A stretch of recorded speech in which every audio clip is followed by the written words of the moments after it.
Disney has filed a countersuit in the state case of the Central Florida Tourism Oversight District versus Walt Disney World Parks. And we're going to explain that today, what exactly that means, the important parts of this countersuit, of this answer, and what you guys can take from that. Of course, I am Andrew Esquire, Florida attorney, specialist in special district law, and this is the legal mindset where we teach you to be your own judge. And this is, of course, a case that I've been following from the beginning on my channel. You guys have gotten all the updates, all the latest information, all the latest twists and turns of this legal battle between the state of Florida and between Disney. And of course, this is no exception. This is another page of it. But already the mainstream media is lying to you in what they are telling you. They're saying this is a blow to DeSantis. This is a W for Disney. No, absolutely not. We're going to get into the facts here. And let's start with fact number one. What are we talking about here? What exactly happened? Well, in the state case, and remember, as a reminder, there are two cases. There's a federal case and a state case. So we're talking about the state case. In the state case, Ron DeSantis is not a party of that case. In fact, he's not involved in that case at all whatsoever. The only entity that is part of that on behalf of the state of Florida is the Central Florida Tourism Oversight District. They are the plaintiff in the state case, and Walt Disney World Parks in Florida, the Florida Corporation, is the defendant. And you can see that clearly here on the clerk of court website for Orange County, Florida. As you can see, this is the case 2023 CA 0118180, Central Florida Tourism Oversight District versus Walt Disney World Parks. And you can see the CFTOD, the district, which is the successor to RCID, is the plaintiff, and Walt Disney is the defendant. And they just filed on the 17th this affirmative defenses, their answer, and counterclaim and counterpetition. So that's what we're going to be reading today. Now, we are not going to go through all 55 pages. I do have it, and I have done that for you. I have gone through all 55 pages.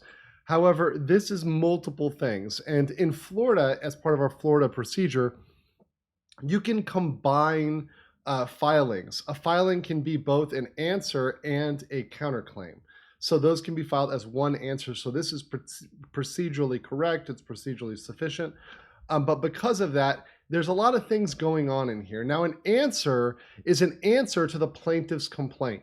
So what they do is they go through the whole complaint line by line, and they say, do we agree or disagree? And they say, we disavow, we disavow, we disavow. Now, sometimes they'll agree on basic facts, and there are certain basic facts they have to comment on. But most of the time they'll say, it's a legal conclusion, we don't have to comment on that, but to the extent that we do have to comment on it, we deny, right? They'll deny everything in the complaint. Deny, deny, deny, deny, deny. That's the legal response, right? But there were some interesting things in the answer, and we'll do that first before we get to the counterclaims. And of course, for the affirmative defenses, they're essentially saying, hey, we've got defenses we're going to raise at trial. We've got reasons we think that the plaintiff's claims are not right, essentially denying those. Of course, those will have to be proven and fought out at trial, at an actual trial. But one thing I got here, and this is on actually the second page of this document, was actually the comment about the agreements themselves. So if you remember, this whole battle, really the whole case, rests on whether or not these 11th hour agreements that Disney made are valid. If they are invalid, essentially the state case is won and Disney loses most of its federal case. So this is really the crux of this argument. Are these last minute agreements, these last minute contracts, restrictive covenants, are they legal? And Disney, in their motion to dismiss the state case previous filing, which was denied, Disney tried to argue that, hey, these agreements have already been voided. They've already been voided by the state legislature. However, in their response here, in their answer, they say the allegations that these documents, that these agreements are null and void are legal arguments and conclusions that do not require response. To the extent a response is required, Disney denies the allegations, meaning Disney says that what it said in its filing, in its motion to dismiss, was a lie. Disney is literally admitting here that what they filed before was in bad faith, was a lie. So this is a very big thing. Now, of course, is this going to be held against them? No, not really, but it's really more a matter of keeping Disney honest and kind of tracking Disney's arguments. And when you track a party that's making disingenuous arguments, that's arguing, oh, these agreements have been voided, these agreements have been nullified, but yet they're saying their position is they're not, that they're still legal documents and still actionable. Of course, they need to do that in order to bring a claim, but it's just a very interesting, inconsistent position on the part of Disney. But the more important part and the most important part are the counterclaims. This is really what everybody is kind of hankering for and wanting to talk about, is these counterclaims. Now, what Disney is doing on a holistic schedule, 30,000 foot view, and let me zoom out here. Disney is preparing to lose the federal case. They're preparing to have the federal case dismissed or the federal case remanded or stayed until the state case is decided. So they're preparing for that loss in the federal court. In preparation for that, what they are trying to do overall is take their federal cases and bring them over into state court. They really wanted to make all their arguments in federal court. That's why Disney chose to file in federal court. Even though they knew this is a state issue, they chose to file in federal court because that's where they wanted to play. That was their playground.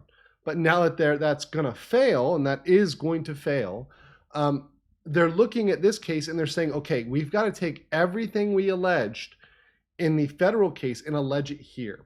What did they allege in the federal case? They alleged breach of contract, contrast clause, taking, due process, and First Amendment. So all of these things they're going to come here and allege in the state case, and we'll see that as we turn to these. So we see breach of contract. So this is Disney's argument that the contracts are still valid, legal, and binding. Of course, the district in the state of Florida believes these contracts are not valid. They're void ab initio, meaning they were illegal agreements. Therefore, from the start, they were bad agreements and they were absolutely void. So obviously, if the district wins on that argument and prevails, which, by the way, they've argued as part of summary judgment, if you watch my last video, you can see that they would lose, obviously, the breach of contract argument. So this is one where, hey, if the district is right and the contracts are void, then there's no breach of contract. But even then, even let's say that they were valid agreements, the district hasn't really done anything yet to harm those agreements. They really haven't done any damage to Disney yet. So there's another issue of actual damages under this breach, because they really don't talk to, and if you really look into this, they really don't talk to it. The damages they talk about here, the problems they talk about, are just by the declaration declaring them void, but not any actual financial damage to Disney as of date. So that's count number one in their counterclaim. Going down, count number two is a request for declaratory judgment. That's a request that the court state that the agreements are valid. That's just an official declaration. The plaintiffs, the district, is looking for a declaration that the contracts are invalid. So Disney wants the court to say they're valid. The district wants to say they're invalid. So this is both sides asking for the same thing. Specific performance, that is a technical word for enforcing a contract. So they want the contracts enforced. So that's why they're moving for specific performance. Obviously, if the contracts are not valid, well, then you can't perform them. So that would undermine this counterclaim. Going further, they're asking for injunctive relief. This is just another type of relief, kind of going hand in hand with declaratory judgment, where the judge says, no, these are valid or invalid, and either prevents or enforces those contracts. Very similar to specific performance. However, an injunctive relief kind of works under a system that we call in the law equity versus breach of contract, which works just under the law, right, under civil law, regular civil law. So you've got kind of the civil law and you've got the equity arguments. And then going down, we have breach of good faith and fair dealing. This is another contracts clause argument.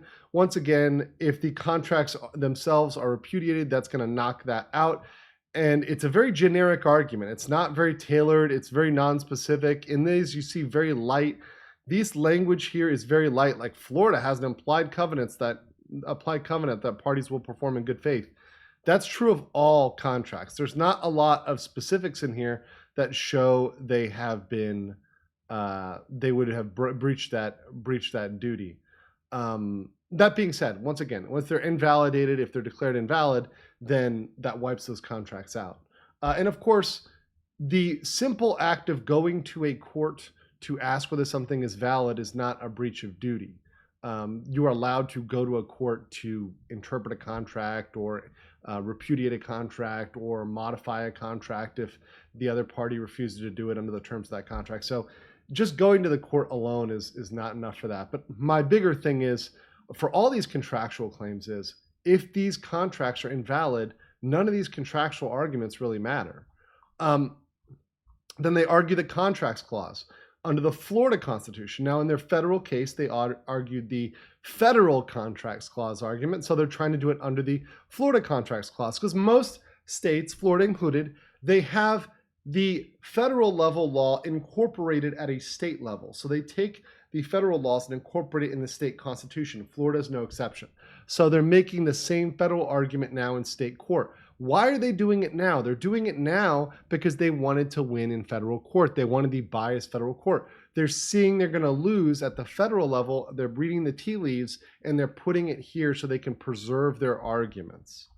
And you can see that by going down here and seeing their next one, a takings clause. Once again, perfectly mirroring the federal case. They also had a federal takings clause violation alleged in the federal case, and they're now echoing that down here in the state case. And of course, guys, you know, you would predict it. We got due process next, because they think they're being deprived of property without due process of law by the refuting of these contracts. Of course, if the contracts were void, if the contracts were void from the beginning, they have lost nothing because there was nothing to begin with. Those contracts were always void. They were illegal. So once again, these arguments knocked out by the contracts, by the contracts being undermined by the case itself and by the case law that the district is arguing. Now, the last but not least, and I love, guys, this is the argument that everybody in the media is talking about. This is the argument that Disney talks about and its shills talk about. Once again, in the state case, they put it last. Why do they put it last? Let me focus on this a little bit closely for you guys. So they put the free speech argument as their last argument, the last count here, because, by the way, guys, things are ordered by lawyers in strength. This is their weakest argument, and even the Disney lawyers know that. However, they've been told, they've been given a directive by Iger that they've got to include a free speech argument because for PR purposes, it's strong. They've even got people like Chris Christie parroting these talking points out there for Disney, right? They've got members all over that they've bought into this bunk free speech argument. And the argument they make is that Disney's statements on the parental rights and education bill are protected speech. Okay, that's nice, but what actions did they take in response to those statements? Well, they say their interference with the contracts is to chill Disney's speech. Well, the interference with the contracts, canceling the contracts, that really is an RCID, Central Florida Tourism District thing. That doesn't have to do with Disney. In fact, Disney really shouldn't be involved in that at all. It's only because of Disney's own action when Disney controlled the board and tried to make an illegal agreement that they came up with this argument. Essentially, Disney created this argument for themselves. Disney's speech was never actually chilled. There's been no action taken by the state of Florida directly against Disney. In fact, Disney has not had anything happen to it. It is solely the district, and now the district is looking to protect its rights. There's no right in the state of Florida for a homeowners association to receive the powers of a government, which is what this state case is about. And that is exactly what the focus should be on here. And of course, that's the end, by the way, of the document. Just want to show you guys signatures of their many, many out-of-state attorneys, including their one Florida attorney that got them all in through Pro Hoc Vice. But these statements that they have, these comments they have, are all relating to Disney's, like these statements about Disney's comments. they're relating back when they get negative comments or anything else. They're relating back to RCID, to the dealing with the district, and how a state deals with its municipal bodies, its subunits, its subdivisions, is the state's own business. The state can do that freely, can create, can destroy. And RCID has always been on the chopping block. So I do not think this free speech argument is any stronger than the free speech argument they made in the federal case. I think it's doomed to fail, just like that federal case argument. And by the way, guys, if you want to see my arguments, I've argued multiple times ad nauseum against the free speech argument. You can check out my previous video, including my playlist of Disney versus Florida. You can check that out in the playlist below. And also, guys, if you like this, please make sure you like it, leave a comment, let me know what you think. Are you enjoying my Disney coverage? Are you enjoying me keeping you up to date with all the twists and turns and all the filings in this case?